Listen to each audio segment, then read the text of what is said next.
Sí, sí, sí. Ok, entonces para empezar la clase de hoy, un aviso parroquial. Yo creo que entre mañana y hoy, dependiendo de cómo estén mis cosas, les va a tocar su primera tarea. No pueden hacerla toda con lo que hemos visto hasta ahorita, pero ya van a poder hacer casi toda, ¿no? Entonces, hoy les toca su primera tarea. Y hacia el final, lo que les hace falta para la primera tarea lo vamos a ver el viernes, entonces no hay pierde.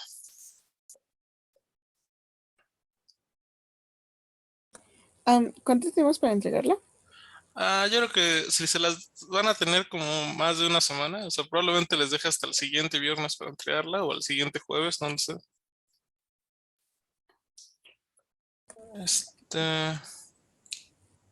Sí, entonces van a tener una semana al menos, ¿no? Seguro va a ser un poquito más. Bueno, entonces nada más para recapitular un poquito que vimos la clase pasada.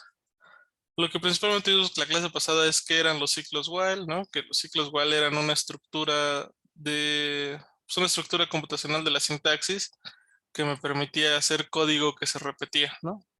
Teníamos un while y lo que sucedía en el while es que teníamos justamente aquí una expresión booleana que mientras fuera verdadera se iba a ejecutar el código que estuviera dentro del while, ¿no? Se iba a repetir de forma estructurada, ¿no?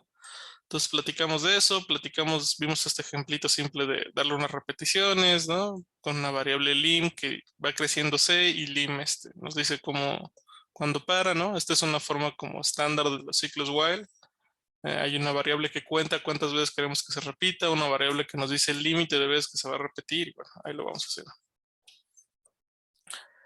Vimos el ejemplo, vimos que los ciclos while eran peligrosos porque si se nos olvidaba que esta condición cambiara o si no hacíamos nada que esta condición cambiara y siempre era verdadera, se repetían infinitamente y que eso era fuente de cientos de errores computacionales.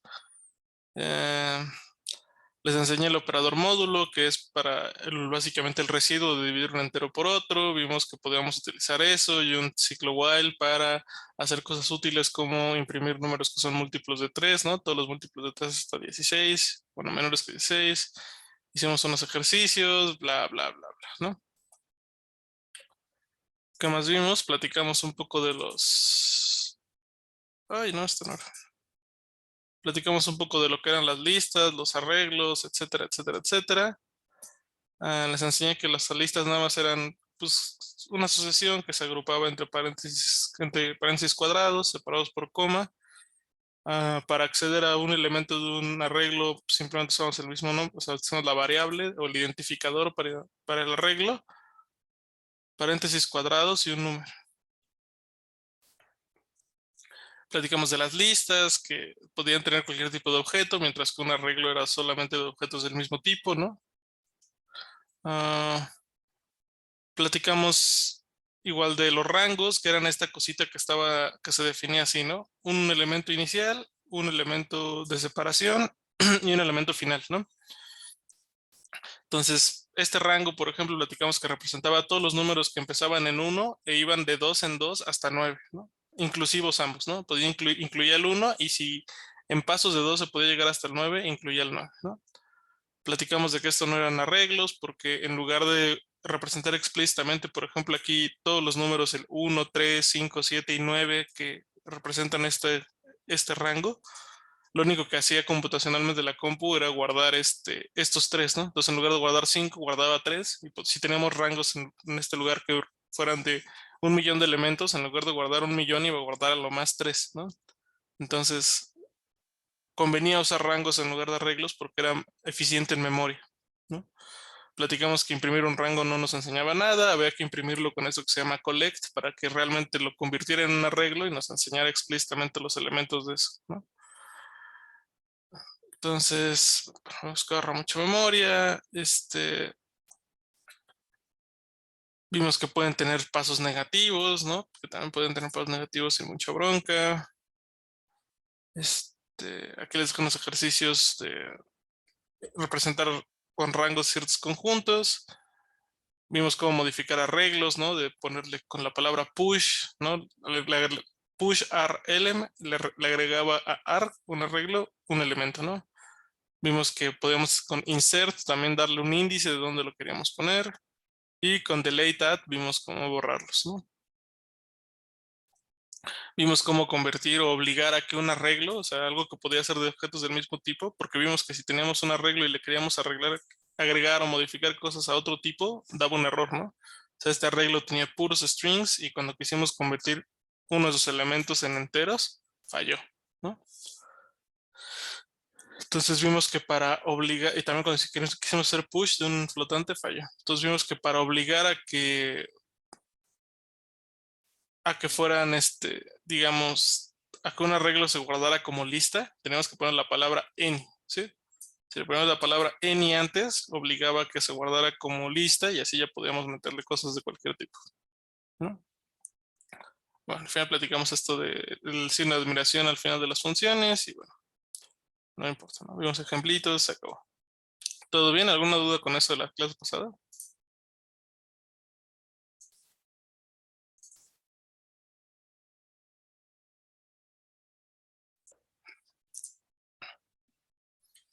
No, por ahora no. Ok, entonces vamos a empezar con la clase de ahorita, que es es muy breve en realidad y es sobre los ciclos for, ¿sí? Entonces, ¿qué son los ciclos for? Bueno, los ciclos for son, o bueno, las estructuras for que también le llaman. Acuérdense que el for, el if y el while, el if, el while y el for son las estructuras de control, ¿no? Es la parte del temario de estructuras de control, que sí les llamo. Entonces, estos son una estructura, son un enunciado sofisticado o una estructura de control que lo que nos va a permitir hacer es hacer justo eso que en lo que son peligrosos los for, ¿sí? Digo, los while. Nos va a permitir también hacer código o ejecutar código de forma repetitiva, pero ahora sí necesariamente va a ser una cantidad finita de veces, ¿sí? Entonces, a diferencia de un ciclo while, un ciclo for es más sencillo de controlar, ¿no? Porque es mucho menos fácil o mucho menos probable que nos pase un error que haga que se repite infinitamente, ¿no? Entonces, ¿cómo le vamos a hacer o cómo funciona un ciclo for para que se repita una cantidad de veces finita? Entonces, para controlar la cantidad de veces que se repite el código, lo que se hace en Julia y en otros lenguajes como Python es que el ciclo for lo que hace es recorrer o iterar una variable sobre los elementos de una lista, ¿sí? Sobre los elementos de una lista, de un arreglo o de un rango, ¿sí? Entonces lo que va a pasar es que vamos a tener el for y dentro del for va a haber código que se va a repetir tantas veces como haya elementos en la lista, ¿sí? La lista, arreglo o rango, ¿no? Y va a haber una variable que va a ir tomando todos esos valores, ¿sí? O sea, básicamente un ciclo for lo que hace es recorrer una lista, es agarrar una variable y con la variable recorrer los elementos de una lista, ¿sí? Ahora, igual, esto es lo que hace un ciclo for en Julia, ¿sí?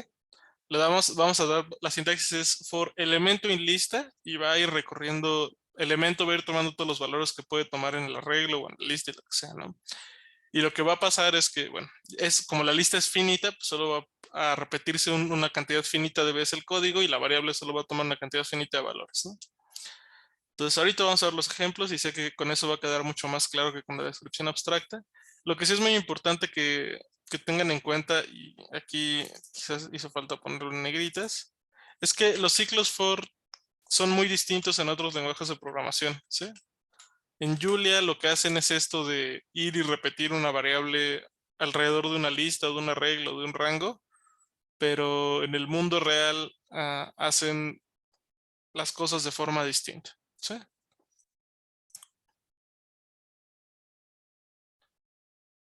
Todo claro con esto. ¿Tienen una idea más o menos de lo que va a hacer un ciclo for o una estructura for?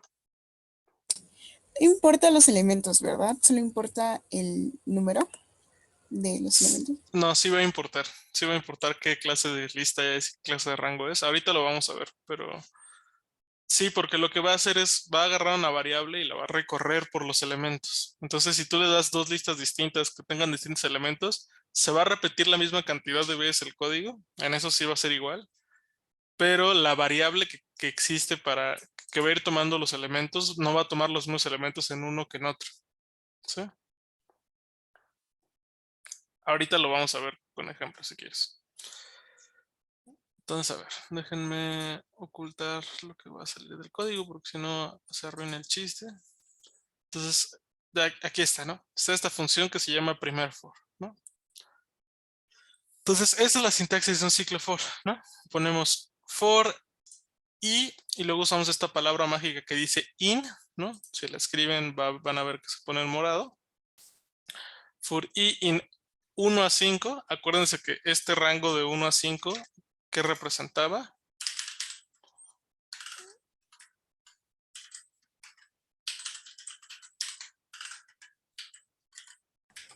Va a ir Si no había separación, iba de la separación la tomaba como 1, ¿no? Entonces, aquí va a ir simplemente desde 1 hasta 5 en pasos de 1, ¿no?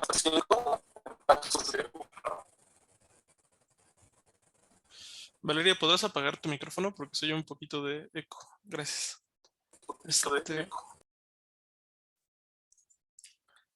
Bueno, entonces aquí está lo que representa el rango de 1 a 5, ¿no? Si no hay separación, va de 1 a 1. Entonces, ¿qué va a hacer esto? Entonces, ¿qué significa esta sintaxis? En 1 hasta 5. Lo que esta sintaxis significa es que este código de aquí se va a repetir conforme i vaya tomando valores en este rango, ¿sí? O sea, i va a ser 1, luego i va a ser 2, luego i va a ser 3, luego i va a ser 4 y luego i va a ser 5, ¿sí? Lo va a repetir 5 veces y cada una de esas 5 veces i va a ser primero 1, luego 2, luego 3, luego 4, luego 5, ¿no? Y eso lo vamos a ver porque dentro del código que vamos a hacer, vamos a imprimir, estoy en el for, i vale, y vamos a ver hacer cuánto vale i, ¿no? Entonces vamos a correr este código. Vamos a correr esta función. Ya está definida la función, ¿no? Y ahora vamos a llamarla.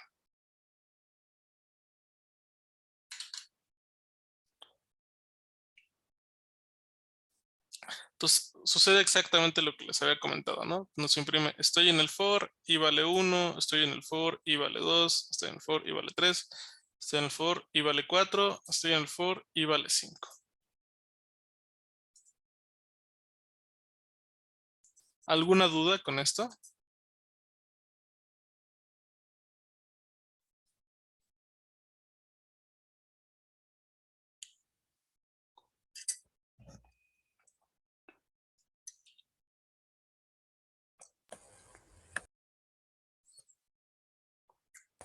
no.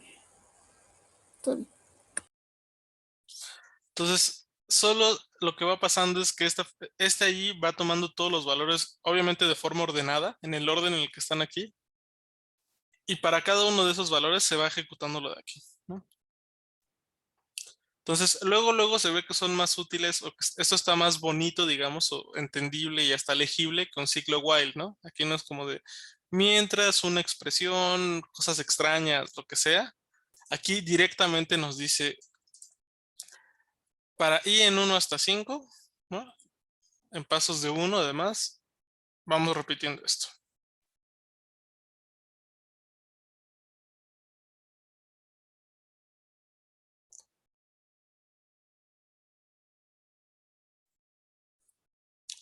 Bueno, entonces, acuérdense, todo lo que le podemos poner aquí en donde está el rango de 1 hasta n o de 1 hasta 5 en un for, son arreglos, listas y rangos, ¿sí?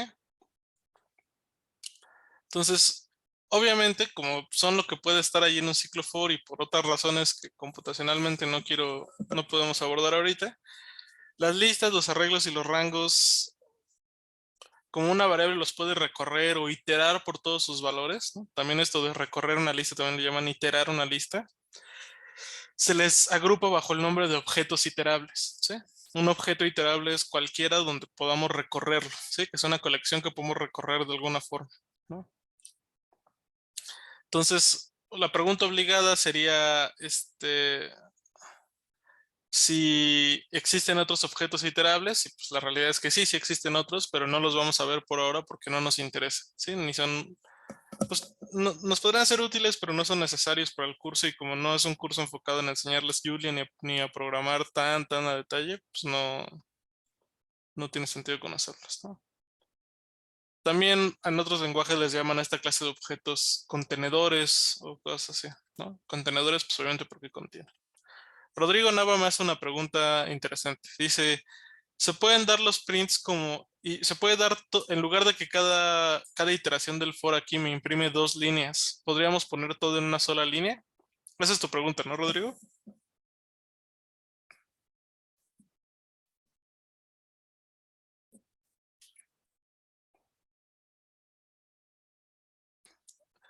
Sí se puede, ¿no? Entonces, y ustedes en teoría deberían también de poder saberlo. ¿Cómo le haríamos para que imprima todo en una misma línea?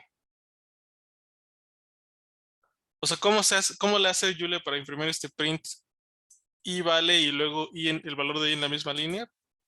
¿Cuál es la diferencia?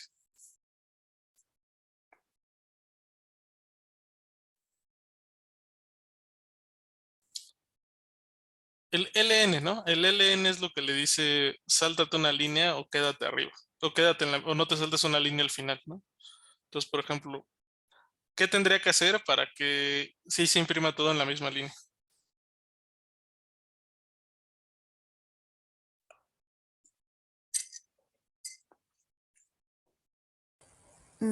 Quitar un LN, ¿no?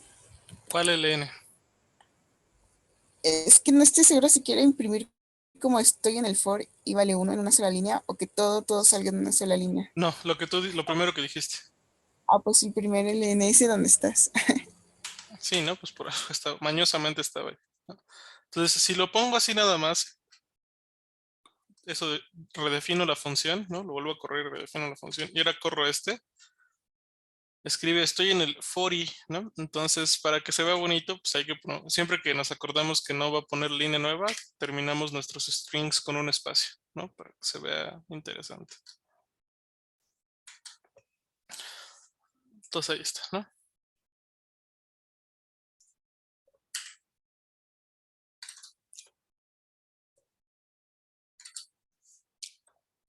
Entonces acuérdense, si quieren imprimir muchas cosas en la sola línea, hagan un montón de prints y cuando ya acaben ya le ponen print ln, ¿no?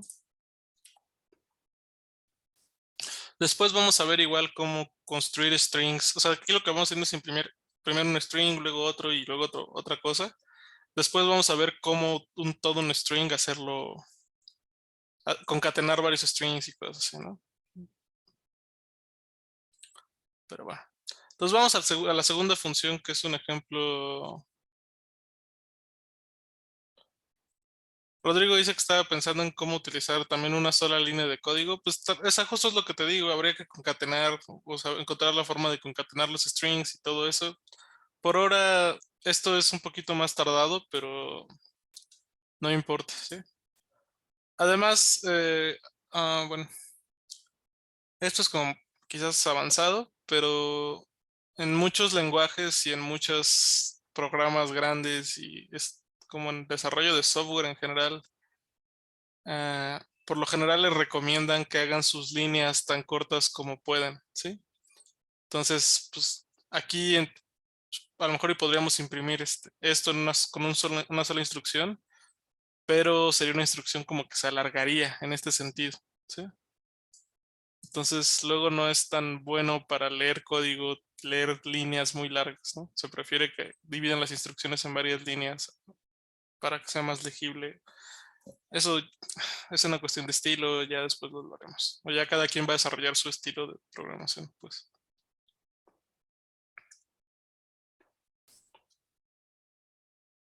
Sí, justo un problema de estos lenguajes es que todo se puede luego hacer en una sola línea, ¿no? Existe esto de los one-liners, le llaman en inglés, que con un one-liner puedes hacer muchas cosas, pero el problema es qué tan largo va a ser y qué tan claro va a ser para alguien que llegue y lo lea.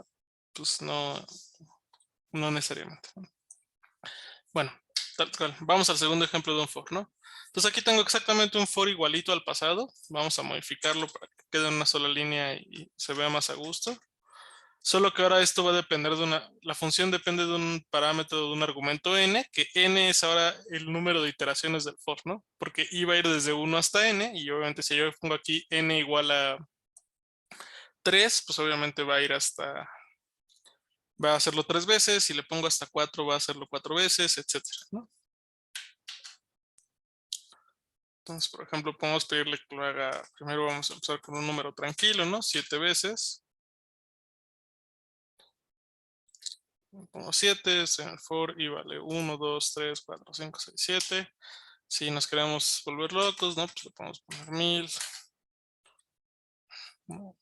Lo corremos y en corto pone aquí los 1000 valores, ¿no? Bueno, ahí se pueden revisar que los hace, ¿no?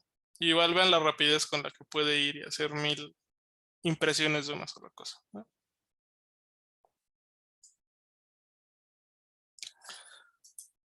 Entonces vamos a dejarlo con un número chistoso, por ejemplo con 9, ¿no? Para que ahí esté. ¿Alguna duda con esto?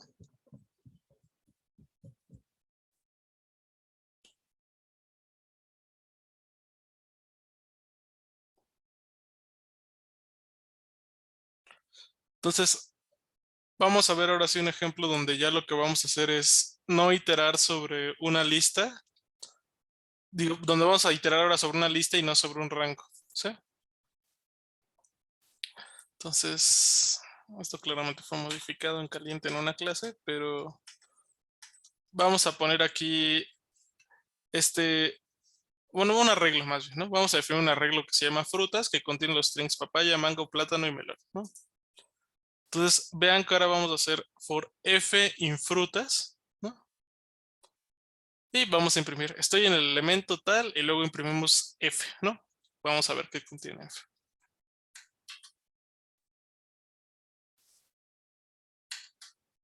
Entonces, esto justamente ahora igual repite lo de aquí adentro 4 veces porque hay 4 elementos en frutas y f va tomando sus valores, ¿no? De forma ordenada.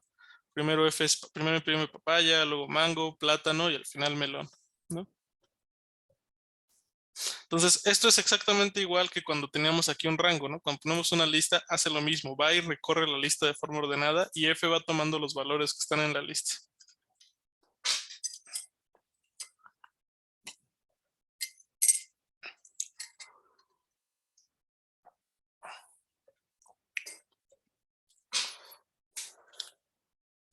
¿Todo claro también con esta función?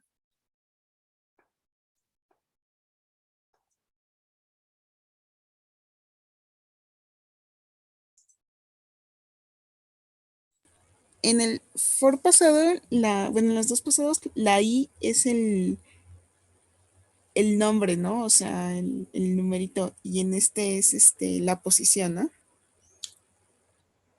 O, ¿Cómo que la posición? Digo, aquí no hay i, vamos. ay, no te me el nombre, ¿verdad? Sí, sí, sí. Sí, justo eso es un debate que vamos a ver después, pero por ahora vamos a concentrarnos en que la sintaxis de un ciclo for es así, ¿no?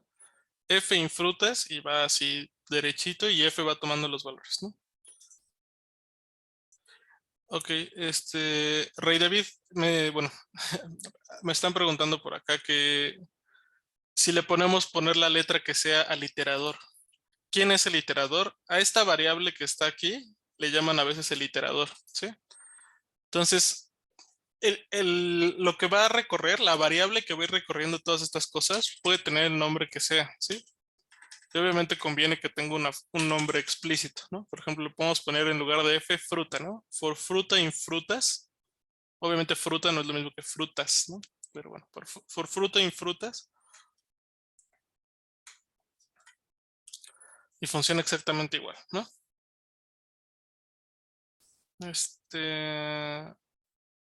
Ok, entonces vamos a hacer esa aclaración de una vez, ¿no?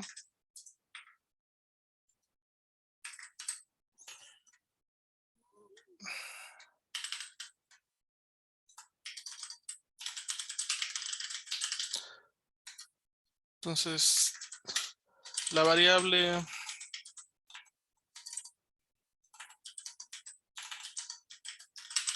que ponemos, bueno, en el ciclo for para ir tomando los valores de la lista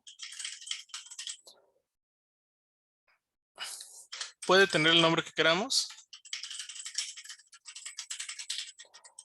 siempre y cuando sea un identificador válido, ¿sí? O sea, ¿se acuerdan de cuáles eran los identificadores válidos o qué tenían que cumplir los identificadores válidos?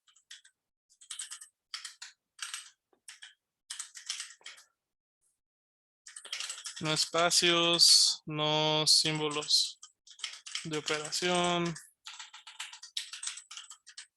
números al final, ¿no? Entonces, mientras cumpla todo eso, puede ser la variable con la que utilizamos para iterar, ¿sí? Solo tiene que cumplir que sea un identificador válido el nombre que tiene, ¿no? ¿Qué otra cosa va a pasar con la variable que utilizamos para iterar ahí, ¿no? Al igual que en las funciones, la variable iteradora es una variable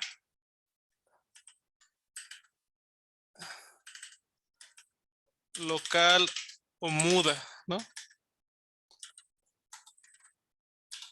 Solo vive dentro del for. No existe fuera del for.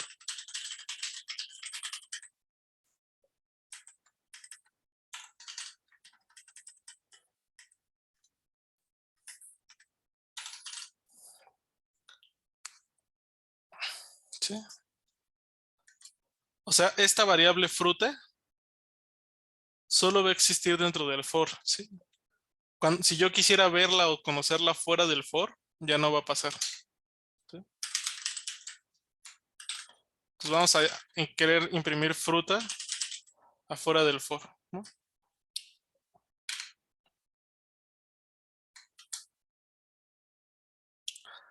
Entonces vean que nos manda un error, ¿sí?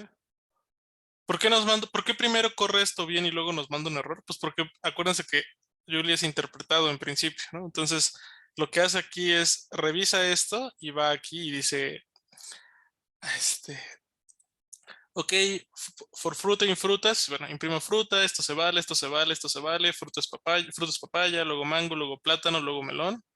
Y ya que acabó eso, ya no existe fruta. Fruta es una variable local, ¿sí? O muda que solo vive aquí, que solo utilizamos para recorrer la lista.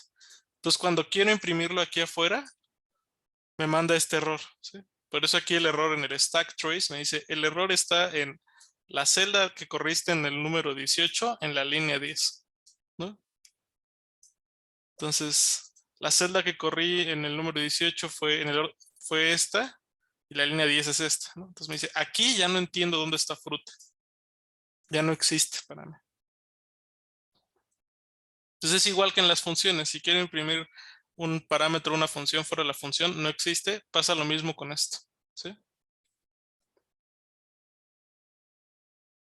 ¿Todo bien hasta acá?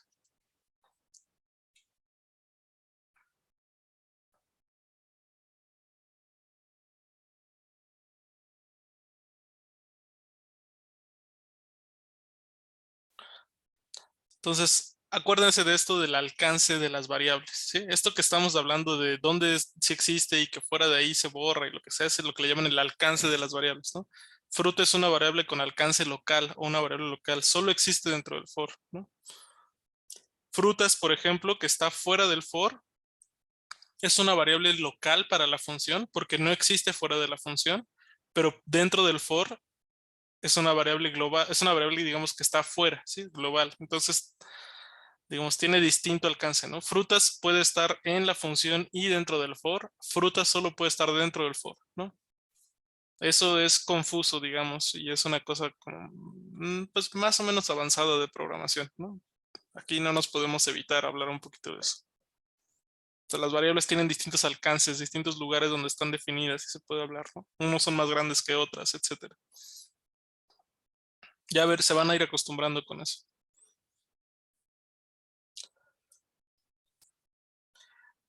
Igual pasa lo mismo que pasa en las funciones, ¿sí? Si ya existe una variable que se llama como el identificador, Julia es inteligente y la puede distinguir de la que se usa en el for, ¿sí? sea, ¿se acuerdan que en las funciones igual cuando yo ya definía X afuera, pero luego utilizaba X para definir una función, Julia la podía distinguir? Aquí va a pasar lo mismo, ¿sí? Si yo hubiera definido, por ejemplo, aquí fruta igual a guayaba, ¿no? Vamos a ver lo que pasa en este caso, ¿sí? Entonces, fruta ya existe y se llama guayaba, ¿no? Entonces, si yo corro esto, ahora sucede lo mismo, ¿no? Cuando llego a esta línea de for fruta in frutas, fruta empieza a recorrer toda la lista, ¿sí? Frutas empieza a recorrer toda la lista. Pero ahora cuando salimos del for y quiero imprimir fruta, ahora me imprime guayaba, ¿no? ¿Por qué? Porque, digamos, esta variable que estaba definida fuera del for era guayaba, ¿no? Entonces, cuando estoy dentro del for, Julia es inteligente y dice, no, no me importa la de afuera, voy a recorrerla con esto, etcétera, y lo hace, ¿no? Igual que cuando definíamos una función con un parámetro que ya habíamos definido por ahí como variable. Aquí pasa lo mismo, aunque ya hayamos definido fruta como guayaba, Julia es inteligente y dice, no me importa y me voy directo con esto. Pero cuando salimos de esto, Julia todavía sigue siendo inteligente y se acuerda de lo que era antes fruta, ¿no? Entonces, bueno, esto es confuso y es difícil de entender. Esto es el alcance de las funciones. Entonces, no se agüiten si ahorita no lo entienden bien. Con la práctica van a tener más feeling de esto. ¿Queda claro?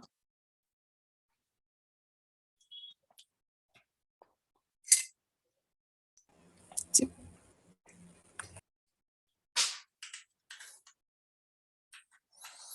Entonces voy a quitar esto para que se quede bonito, como siempre, sin mucho conflicto.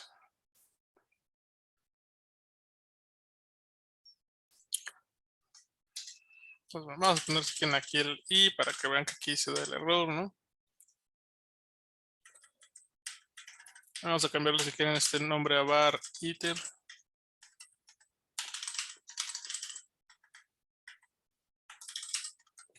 Vamos a ponerlo mejor así.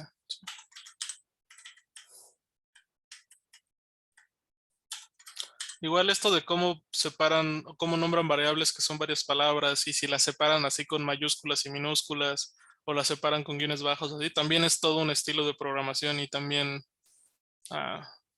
hay reglas o se han establecido como estándares para cómo hacerlo, ¿sí? Después les platicaré de eso. Pues bueno, aquí nada más es un for que va a recorrer este rango que es un rango más exótico, ¿no? De menos 4.7 a 9.0 en estas. Es un rango más exótico, ¿no? Entonces nada más para que vean que igual lo recorre bien, ¿no? Va de menos 4.7 y va en pasos de 1.2 hasta que excede 9, ¿no? Entonces llega hasta 8.5 y el que sigue es 9.7, entonces ya no lo hace, ¿no? Y nuevamente esto me manda un error porque al final intenté imprimir var iter, ¿no? Aquí, vamos a dejar un comentario que aclare, ¿no? Ahí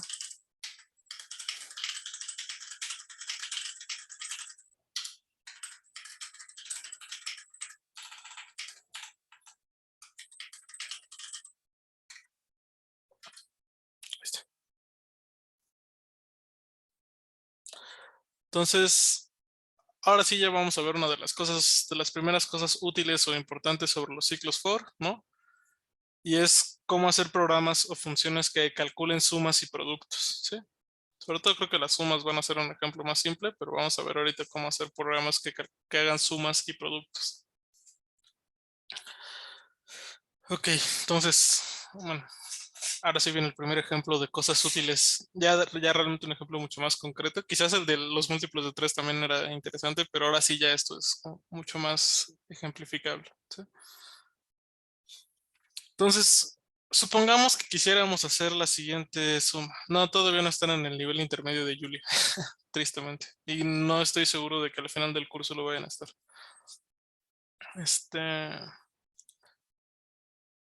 Supongamos que quisiéramos calcular. Vamos a hacer el esfuerzo para que sí, ¿no? Pero quién sabe. Entonces queremos calcular esta suma que está acá, ¿no? La suma desde k igual a 1 hasta n de k más 2 al cuadrado, ¿sí? Obviamente para un valor fijo de n, no vamos a estar variando n, sino va a haber un valor fijo de n. Entonces, ¿qué hacemos nosotros en una suma cuando tenemos una suma de este estilo, ¿no? O sea, si tuviéramos que calcularla con papel y lápiz, ¿qué es lo que haríamos?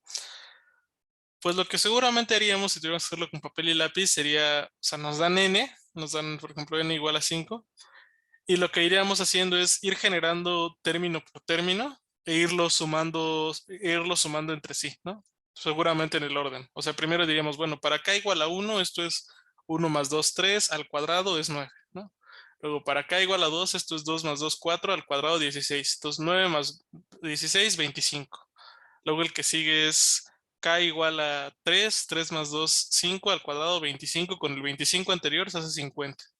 Y así iríamos sucesivamente. ¿Están de acuerdo?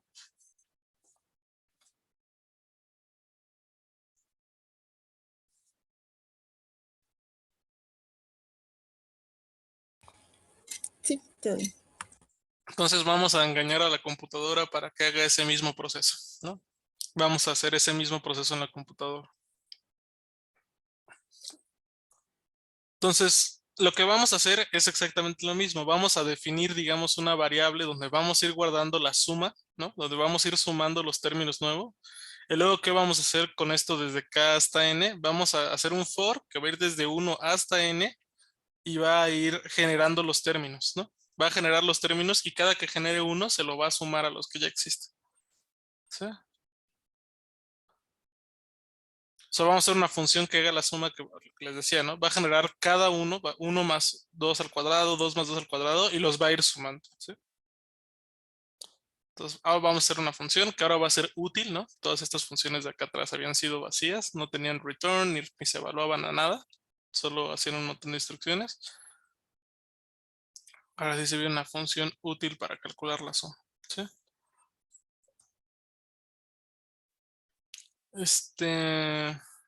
Entonces, bueno, obviamente la función se llama primera suma por razones obvias.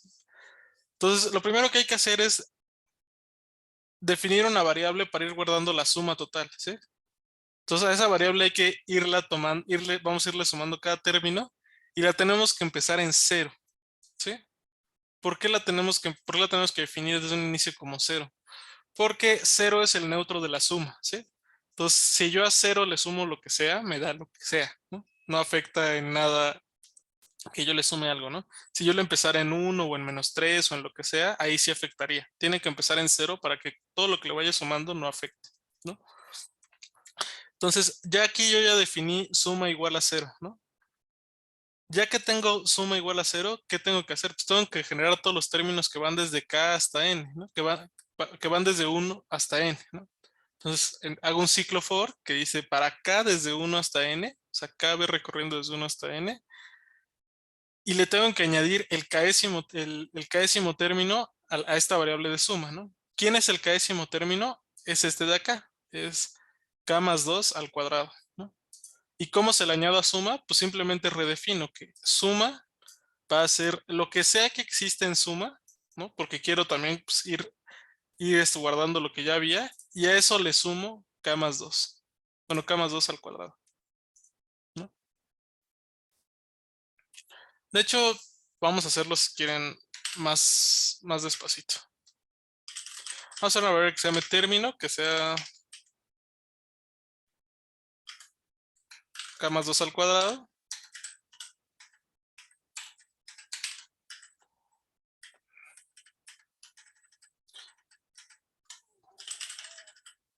Y aquí vamos a sumarle el término, ¿sí?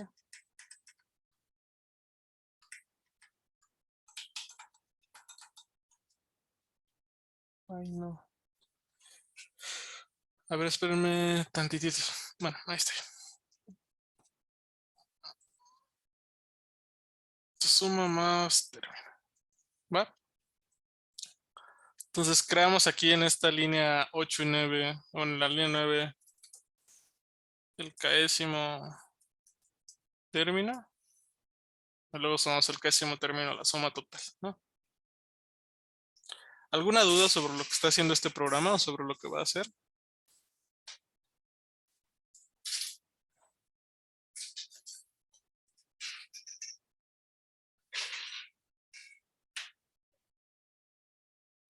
¿No a todos les queda clarísimo lo que está haciendo?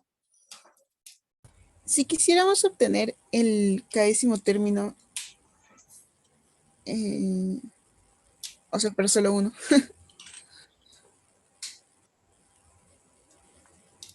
Si quisiéramos obtener el décimo término, ¿cómo lo haríamos?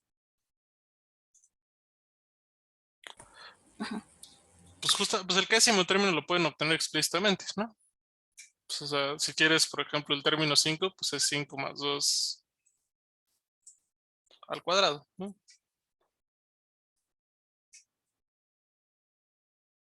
¿Sí es esto a lo que te referías? Sí, pero estaba pensando en alguna forma de sacarlo de término, pero Pues mira, por ejemplo, podríamos tener una función para que nos regrese, que le diéramos k y nos regrese esto, pero por ahorita, para el ejemplo, digamos, esto es suficiente.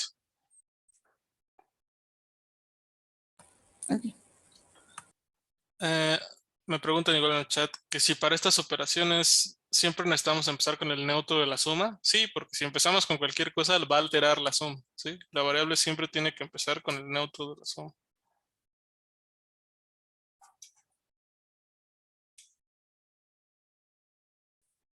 O sea, hay una cosita, la estamos definiendo afuera justo para que afuera del for nos regrese la suma, ¿no? Estamos definiendo suma fuera del for porque tenemos que inicializarla, ¿no? Si la defino aquí dentro del for, ¿qué va a pasar? Acuérdense que lo del for se repite, entonces cada que yo le dé la vuelta a esto, cada que se repita, va a volver a ser la cero, ¿sí? La tengo que definir fuera en cero para que nunca, porque si la pongo aquí, siempre la va a volver cero cada que le quiera sumar un término nuevo, ¿no? Porque solo la vuelvo cero una vez, solo la tengo que inicializar una vez, ¿no? Y más bien después lo que tengo que ir haciendo es irle sumando, ¿no?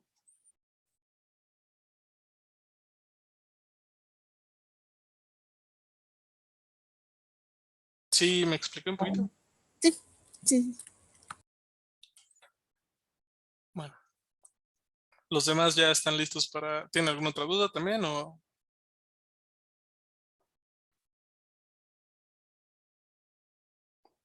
Diego me pregunta una cosa que no voy a responder ahorita, pero porque es más avanzada, pero su respuesta es sí. O sea, la respuesta es sí y es igualito el comando.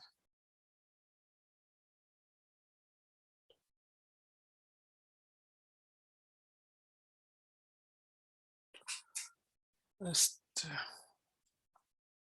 ok, entonces vamos a lo definimos y vamos ahora a correr. Entonces vamos a hacer primero la suma sencillita con tres términos, ¿no? Que con tres términos ya habíamos visto que el primero era 3 al cuadrado, 9, más 16 al cuadrado, bueno, más 4 al cuadrado, 16, más 5 al cuadrado, 25, que daba 50, ¿no? Entonces, primera suma de 3 debería de regresarnos 50, debería de evaluarse 50, ¿no?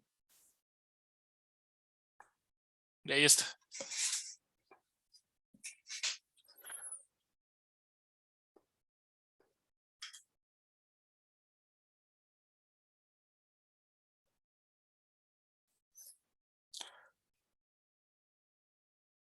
¿Alguna duda con esto?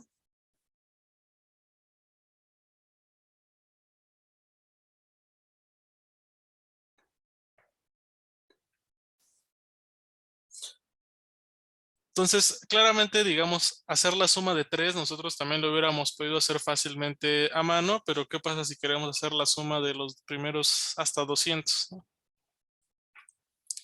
Ya tardaría mucho más y ahora sí Julia igual nos la hace en un parpadeo, ¿no?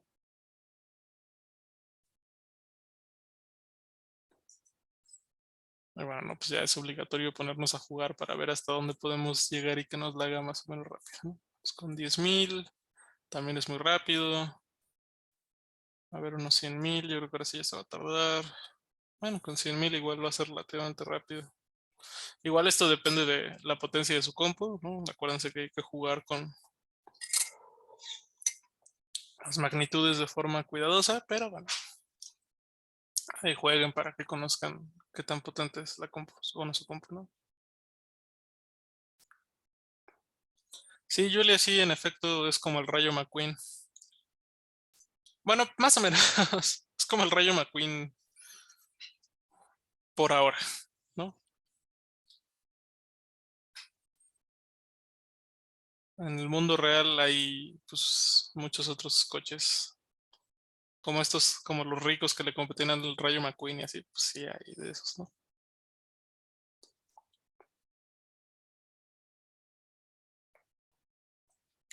Entonces, ahora vamos a hacer el ejemplo de un producto, ¿sí? Porque los productos son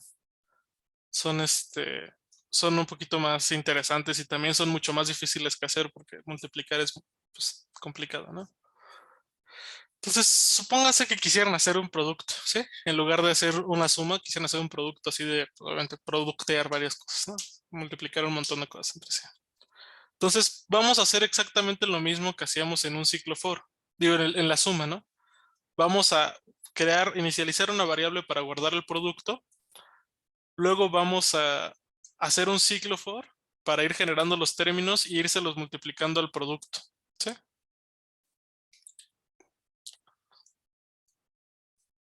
Entonces, ¿cómo se hace eso? Pues se hace exactamente de la misma forma, solamente que ahora las variables se tienen que inicializar en 1, ¿no? ¿Por qué en 1? Pues porque obviamente 1 es el neutro de la multiplicación, ¿no? En las sumas inicializamos en el neutro de la suma y en los productos inicializamos en el neutro de los productos, ¿no? Entonces, prod va a empezar en 1, luego hacemos j desde 3 hasta m. ¿Por qué? Pues porque así es el simbolito que yo tengo acá, ¿no? Yo les había puesto que desde 3 hasta m. Ay, güey. Entonces, por eso lo estamos empezando en 3, ¿no? Obviamente esta función solo tiene sentido para m mayor o igual que 3, ¿no? Entonces, notemos que para m igual a 4, el resultado tiene que ser 15 por 18, que es 270, ¿no? Bueno, igual, aquí me ahorré, digamos, este paso de definir el término y de crear el término y luego sumarlo. Pues aquí lo puedo hacer de jalón, ¿no? Puedo, en lugar de crear el término, lo hago en la misma línea donde le tengo que multiplicar, aquí mismo se lo defino, ¿no? El jésimo término. Todo clarísimo en cómo, en qué hace esta función de primer producto. ¿Alguna duda?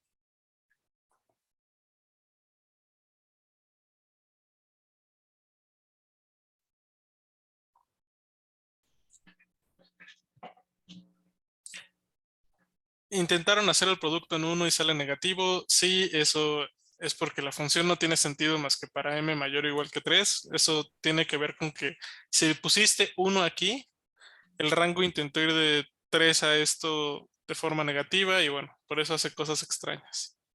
¿Sí? Ah, ¿lo quisiste hacer en 17? Ah, sí.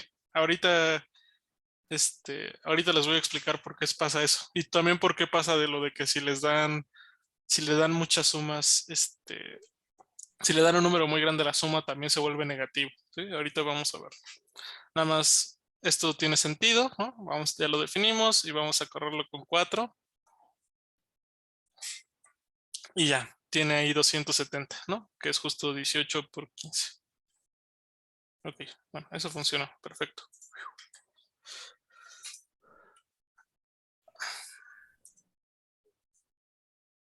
A ver, dicen que con 10,000 da 0. ¿El producto o la suma? El producto, ¿no? Porque con 10,000 da 0, en efecto. Con 17 da negativo, ¿sí? Con 18 sigue dando negativo. Con 16 esperamos que no. Ahí está. Ok. Esto igual. Es hora del tema avanzado.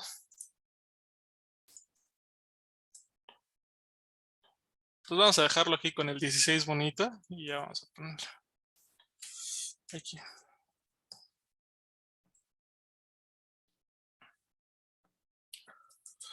¿por qué? Vamos a ponerlo acá, ¿no? Primer producto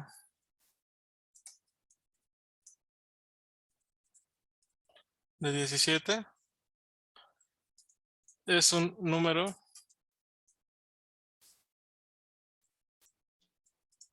negativo, ¿sí? Entonces la pregunta es esa, ¿no? ¿Por qué primer producto 17 es un número negativo? Y la respuesta de esto tiene que ver con los tipos, ¿sí?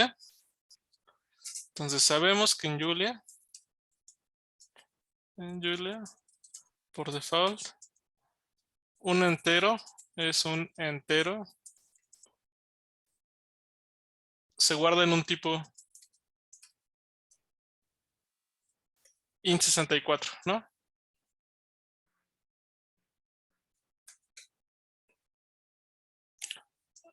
Es un entero con signo y 64 bits de memoria, ¿no? Así, su máximo valor es 2, o sea, el valor máximo que puede tener, quedamos que era 2 elevado a la, como son 64, pero un bit se utiliza para el signo, es a la 63 menos 1, ¿sí? ¿Cuánto vale 2 a la 64 a la 63 menos 1? Bueno, es mala idea que lo hagan en Julia. Vamos a irnos con una herramienta auxiliar.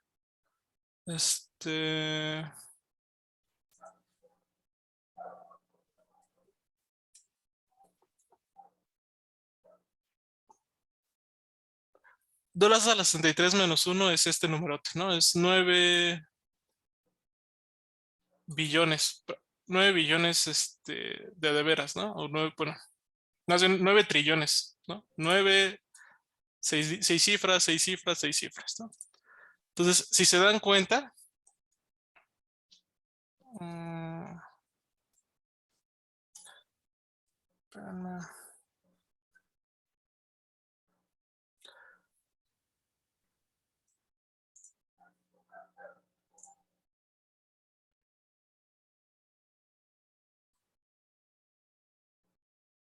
Entonces, este numerote es 2 a la 64, ¿no? 2 a la 63 menos 1. Y esta que está acá está casi igual, ¿sí? Tiene igual aquí 6 cifras, luego aquí tiene otras 6, y luego aquí tiene otras 6, ¿sí? Estos son 3 trillones y estos son 9 trillones, ¿sí? Entonces, a la hora de que yo hago el 17, a la hora que yo hago el primer producto de 17, el producto con 17 va a ser el de 16 multiplicado por el nuevo término. ¿Están de acuerdo conmigo?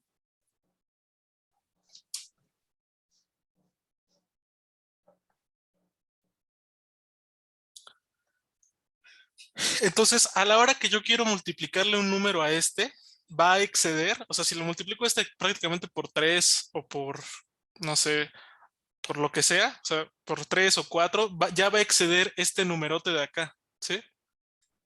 Va a exceder este de acá. Entonces, vamos a copiar este número porque va a ser importante, ¿no? Espérame.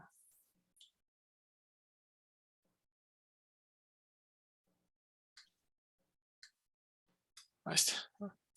Entonces, este número ya vimos que es aproximadamente esta cosa de acá, ¿no?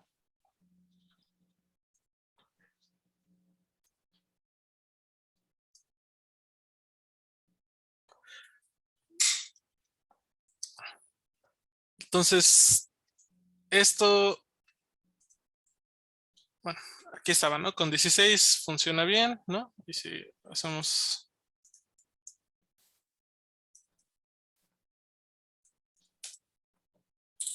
con 17 ya es un fracaso, ¿no? Entonces, ¿qué es lo que está pasando? Lo que está pasando es lo que les decía. Este número, cuando lo multiplicamos por el siguiente término, excede excede el valor permitido para los int 64, ¿sí?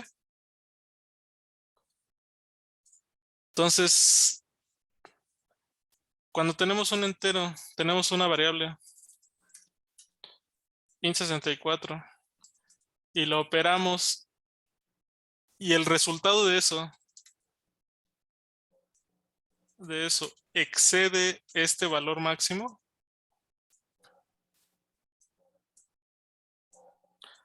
el resultado se volverá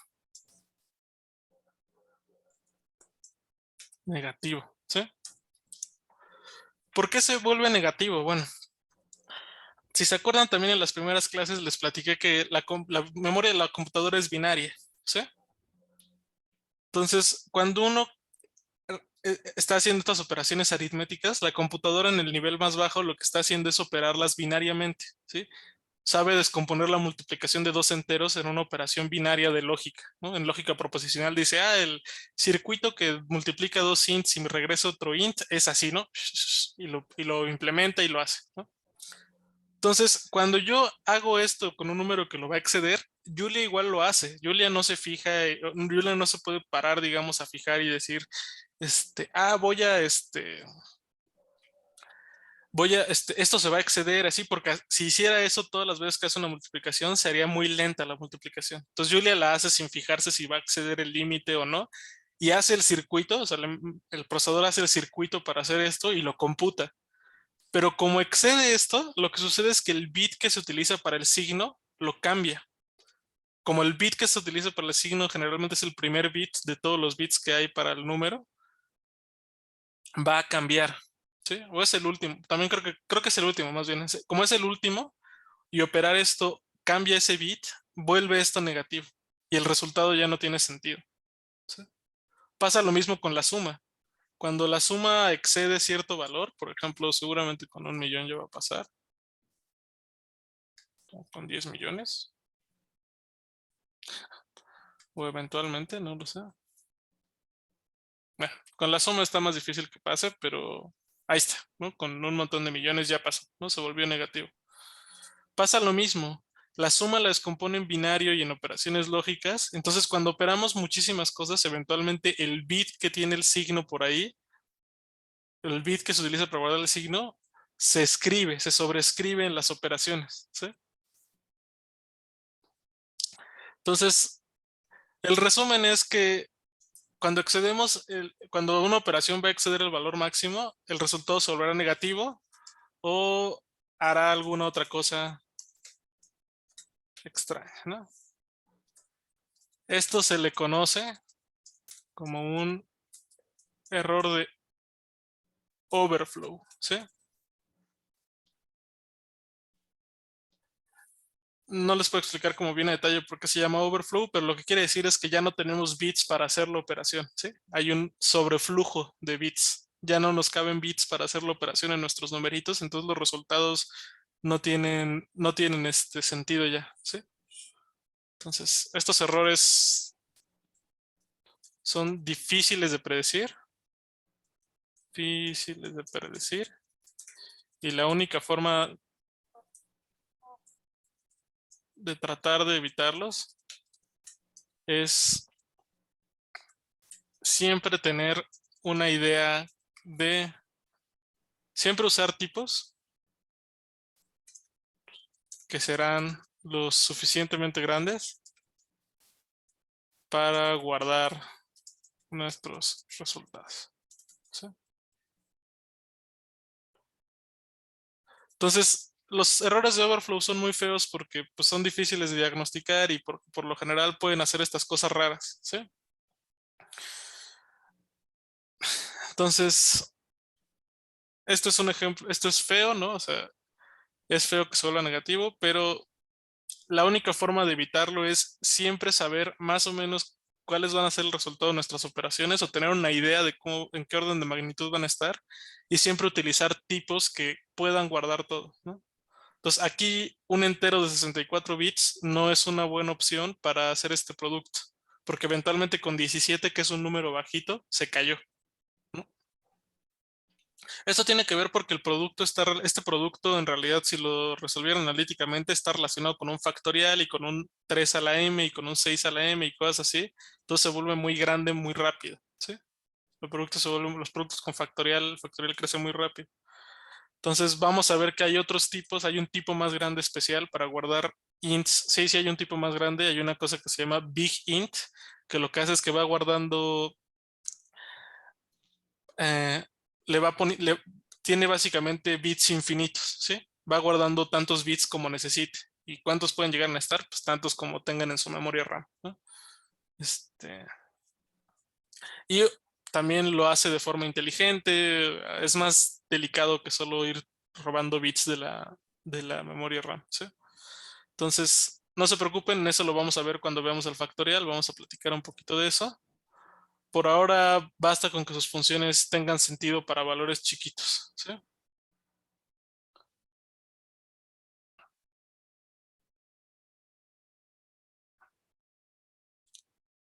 ¿Tienen alguna duda con esto?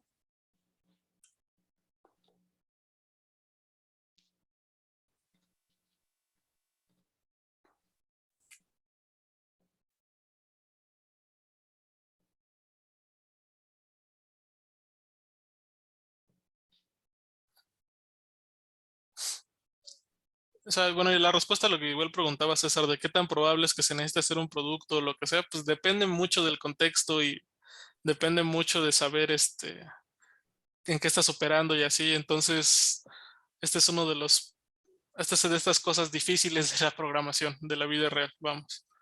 Ah, los errores de overflow pasan y las páginas se caen porque hay un error de overflow y algo se volvió negativo y así. Hay ejemplos, seguramente si buscan en Google overflow errors famous, hay muchísimos ejemplos famosos de donde esto pasó y hacían cosas curiosas, ¿sí? Este, es difícil en la vida real darse cuenta de esto. Pero bueno, vamos a darnos 5 minutos. Ah, y ahorita retomamos la clase, ¿sale?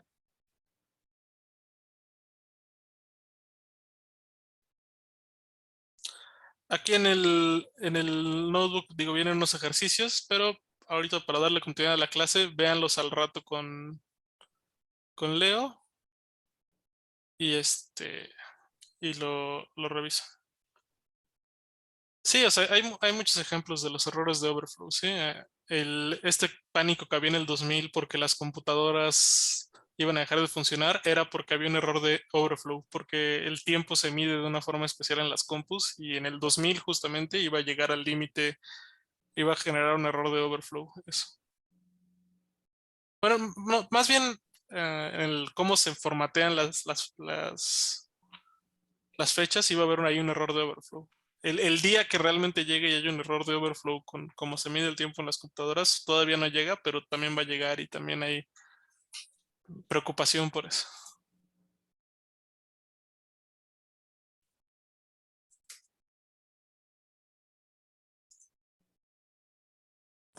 O sea, ¿y son como inevitables o Sí, ya no se pueden solucionar? ¿Sí? ah, ah, sí, o sea, son inevitables en ciertos sentidos y cosas así. Por ejemplo, otro error de overflow muy famoso es que YouTube guardaba las vistas de los videos como un int 32, ¿sí? Un int de 32 bits. Y luego llegó el Gangnam Style, creo, y juntó tantas vistas que iba a exceder el int 32. Entonces los ingenieros de Google tuvieron que rehacer YouTube para aumentar ese en un int 64 y pues ya, eso va a fracasar el día que un video exceda este número de vistas. Entonces, pues sí, si a los de YouTube les pasa, pues a todos nos puede pasar, ¿sí? Ah, el software de la vida real, vamos, el software que está en un avión y que está en muchos lados, no es software que escriba, o sea, lo escribe, pues en primer lugar, gente muy experimentada. y pasan por pruebas, pasan por muchísimas pruebas. A veces hay gente o equipos que trabajan solamente probando software para ver que eso no pueda pasar, ¿sí? O para encontrar esos errores y diagnosticarlos. Pero pues nada es infalible, ¿no? Igual puede suceder.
Bueno, pues yo creo que ya hay que seguir con la clase porque si no, no nos va a dar tiempo.